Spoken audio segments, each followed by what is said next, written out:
questioning from Judge Ellswick and Ms. Napper checked on it, that our courthouse, what is it? Courthouse security. Security grant for the new building over here has been basically canceled or not approved or not, supposedly what happened, and we don't, other than what I've been told, and I'll let the public know, is that the person in charge of these grants told us that it wasn't available to us now, that she had tried to contact us by email, and that was it. There was no request by phone to let us know that we needed further information or anything of that nature, but they had contacted Ms. Johnson by email and had not received a response, and they did not call or try to contact anyone else to find out what was going on. So they basically informed us today that that grant was no longer available. What I would like to do is ask the commission for permission to go ahead and protest that, and asking them to review what they've done, to decide on whether they could go ahead and approve that for us and what we needed to do. I don't know that the proper procedure was followed, but I do think, you know, we've kind of gotten so used to computers anymore, if somebody doesn't answer one, we just assume that that answer is that answer. When somebody, all they have to do is pick up the phone and call me, or call our secretary and say, hey, you guys got problems, you need something put in, or we need this or that. That wasn't done. All was done was 3 separate emails was sent to Ms. Johnson. She did not respond to any of them as far as we know, and that's all I know right now, but we will be looking into it and see what we can do to alleviate that situation. But the grant was for $188,000 plus, and we no longer have that now, but we're going to see what we can do as far as trying to get back in line for it, if that's what we need to do. But as I said before, I don't know how you operate a business, especially a government, where all you do is send 3 emails and decide, well, they don't need the money, somebody else needs it. But we'll find out. Is there a motion to go ahead and let me do that? So I'll make that motion. Is there a second? Tonight's not on the agenda. Well, my concerns is it's we need to move on it now. If you don't want to go ahead and do this now, I can go ahead and send a letter without a motion. Why don't you go ahead and send a letter without a motion? That'd be We can fine. do it, it's all. Well, there are certain things we can do. You know, I think that's one. If we have a situation where we might lose funding and not be able to do it in a proper time. I'm just saying. Otherwise, I talked with, I see we have a member of the Hearts Community Board here. You all had a meeting Tuesday night, is that right? Yeah. Did you want to make any kind of report on it? I talked with Mr. Farley after the meeting, so I'm aware there was some concerns for some people up there. And as always, we want as many people involved in these community boards as possible. She's trying to make me I'm sign. trying to make him find something. Oh, okay. We want as many people in the community as possible involved with these boards. And I know in working with Michael and with Mr. Farley and several of the other people up there, Hannah Shelton and things, you know, they're trying to do what they can to make that a really good situation up there for our kids and for our future. And I think anyone that wants to participate in that should be allowed to participate in that. There was some concerns about open meeting laws and governmental proceedings, and I instructed Mary Napper to go ahead and give you all the information on open meeting laws and governmental proceedings and things like that to make sure that you are compliant with that up there. A lot of people don't know. I'm sure the Crime Watch, when they got started, didn't know, you know, things like that. It's a learning situation, but we fully expect all of our boards and all of our commissions and things like that to operate under the letter of the law. And to do that, you got to know exactly how to do it. So I've talked a little bit with Ms. Shelton, who's going to be on the board of directors up there, and she is somewhat knowledgeable about some of those things, and I went over some of those things with her. But we will get that information to you guys as soon as possible, so you all know exactly what you can and can't do and the procedure to follow in conducting your meetings and keeping record of those meetings. Did you have anything else you want to say, Michael? You covered. Okay. Thank you guys for showing up, though. We really appreciate it. And your dad, too. Mr. Matthews. Okay, hitting on that $188,000 that we missed out as far as the grant.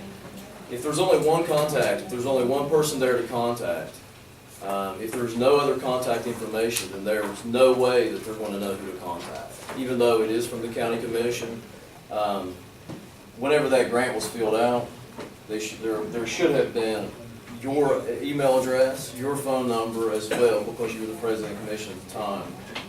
And I know this, and from what I understand, that these people tried to contact us 3 times because there was problems with the grant. And we could have rectified that if we would have known, if there was another person that was on that grant. Other than that, I don't have anything else to say about that right now, because I don't have all the details. That's all I know. I went to the Lincoln County Economic Development Authority. I went to their meeting. They had a special meeting on this past Tuesday, and they're in the process of purchasing some property right beside the car wash in Elm Creek for business development. I thought that was something that is great for the Elm Creek end of, or I should say District 1, and it would be great for Lincoln County. We're trying to kick around some ideas about what we would, what they're proposing to put in, but it seems like the EDA is on the move trying to support business. I just came from a dedication. There was part of the road was dedicated to the pound punchers from down Mud River, and that's where I was. Whenever you go down, if you turn down Bulger Road, you'll be able to see that dedication there. You'll be able to see that those signs, and I thought that was pretty good. That was Josh Dowers and Jeff Eldridge were instrumental in that. I went to the Solid Waste Authority meeting, sat in on that. It seems like that they are trying to make some decisions to streamline what they are doing. I was pretty impressed with they're looking at other models of the Solid Waste Authority across the state of West Virginia, from places such as Jackson County, McDowell County, where they really have a good model, I should say. And what I think that the Solid Waste Authority is doing in Lincoln County is they're trying to see what other counties are doing right, and they are trying to imitate what they are doing to do things right in this county, and I want to commend them for that. Camp Lakeview started on Wednesday, and Camp Lakeview will be running all summer from down at Palermo, I should say, Turnout Palermo, down to Mud River Dam. And I know that food was provided by the Griffithville Church of Christ, and we are continuing to support that. And there was a lot of kids there, and I would like to encourage more kids to come to that from across the county. I noticed in the last meeting I talked to Mr. McCann. I know he's on that board for the Tri-River Transit. He's talking about trying to get a bus or some type of transit run down to Hart so we can incorporate those kids down there. I mentioned that, but they haven't decided they can do it yet. Okay. But I just wanted to keep you up to date on that. Went to the Public Defenders meeting. That was in Madison, West Virginia. The big discussion at the Public Defenders meeting was budget cuts and talking about trying to get more copy paper. Right? Went to Farrellsburg and talked to a guy named John Thompson down Horace. He was having some issues with paving down there with dust.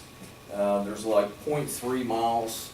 And he explained it to me, and I called Art Kirkendall, our state representative, to see if there was something that he could do, if he knew who we should probably talk to.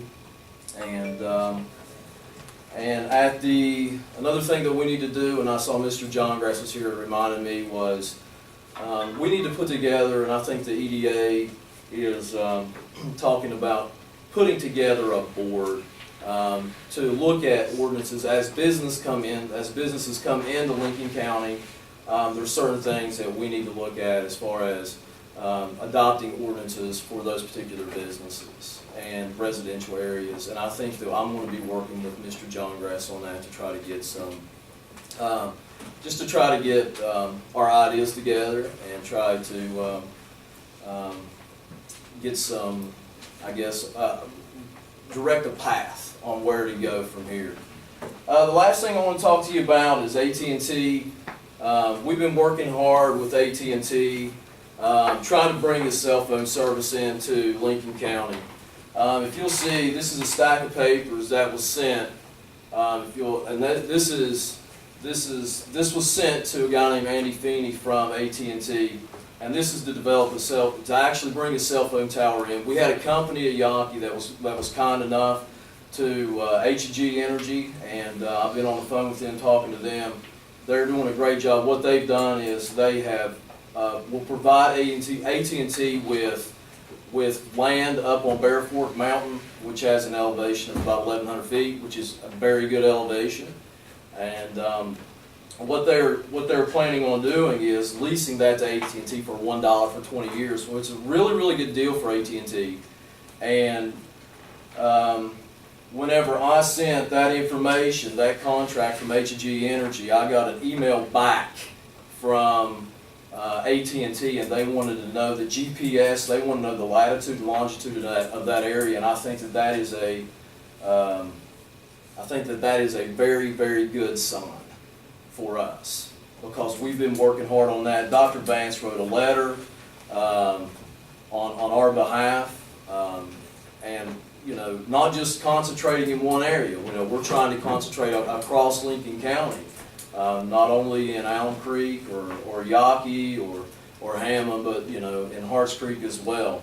But with what we have with H&G Energy, it's a really, really good situation. We've had representatives of Nick Rahal wrote us a letter, Joe Manchin wrote us a letter of support,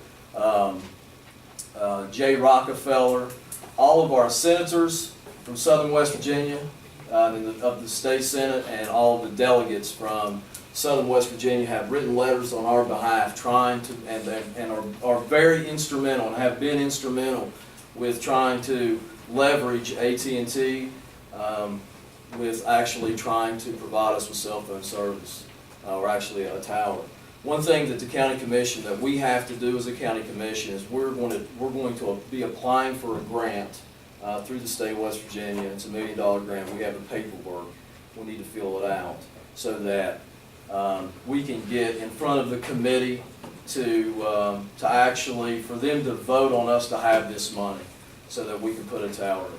So we've been working hard. I just want the people of Lincoln County to know that the county commission has really been doing the best that they can with this. We're actually not just stopping with AT&T.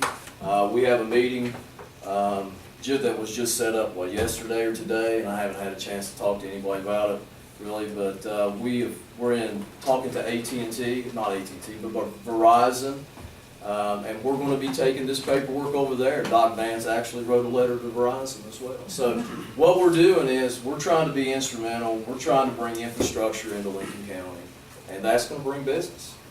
And that's all I have. By the way, I have to go, and I apologize. I have to go to a Farm Bureau meeting, and that's fine. I want to make comment on something. He said I have had conversations with Senator Rockefeller's office, Brandy Messer. you want to keep That that works there, and I can assure everyone that Senator Rockefeller is engaged in this, and I think that's why we're seeing this thing move as fast as it is. See you guys. Take care. I think it's a situation where he understands our problems, and the area that we're talking about over at Samerico, they felt that was a go pretty quick, and we're getting the thing in Harts too. We're working on that too. The other thing, Michael, I want to tell you, I forgot a while ago, I received the papers today for the transfer of the school to sign off on and things. I just got it when I got here this evening, so I'll be signing off on those and giving them to the superintendent so she can sign off on them. So I told Hoss Tuesday night I didn't have the paperwork, but I got it today, so I'll be signing off on that. That's all. Good deal. On solid waste, Mr. Webster, is there anything the commission or solid waste as a group, health department can do about some of the, not dilapidated buildings, but just filth around people's yards full of junk and been there for years? Is there anything we need to do, and what can we do as a group? Absolutely.